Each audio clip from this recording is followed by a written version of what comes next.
Aktar dettalji brabta mal-każ fejn id-deputat Tony Bezzina bat ħaddiema tal-Gvern jagħmlu x-xogħol fuq il-Gażin Nazzjonalista ta' Żurrieq. L-għada li l-ġurnal Kulħadd irrapporta dettalji ġodda dwar dan il-każ, Tony Bezzina iddikjara mal-Orizzont illi m'għamel xejn ħażin. Iżda il-fatti li għandu fidejh One News jitfgħu dubji serji dwar l-aġir tad-deputat Bezzina. One News qed jippubblika dikjarazzjoni li l-ħaddiema kienu mitluba jiffirmaw fuq istruzzjonijiet ta' Bezzina nnifsu. Id-dikjarazzjoni ffirmawha fit-23 ta' April 2012 u jirriżulta li dan għamluh taħt pressjoni kbira. Fil-fatt mir-rapport ta' investigazzjoni illi One News ukoll ra kopja tiegħu jirriżulta b'mod ċar li kien il-perit Tony Bezzina illi bagħata l-ħaddiema biex jiffirmaw din id-dikjarazzjoni fl-uffiċċju tiegħu. Aktar minn hekk kien Bezzina nnifsu li ttajpja din id-dikjarazzjoni biex imbagħad talabhom jiffirmawha. Id-dikjarazzjoni kienet taqra hekk: Aħna hawn taħt iffirmati niddikjaraw illi x-xogħol ta' tibjid ta' kamra fuq il-bejt tal-Gażin tal-PN Żurrieq għamilnieh minn yedna wara l-ħin tax-xogħol u b'mod volontarju.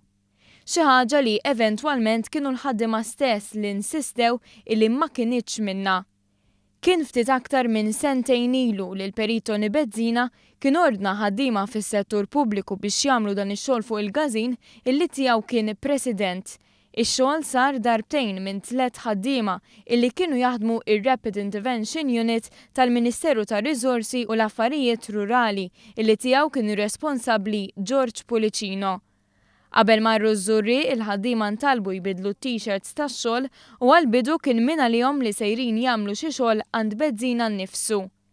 Wara li l-każ kien ħareġ fil-mezzi tax-xandir kien ordnat bord ta' investigazzjoni.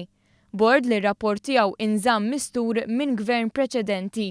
Dan anki jekk kien lest ferm qabel l-elezzjoni ġenerali tal-2013.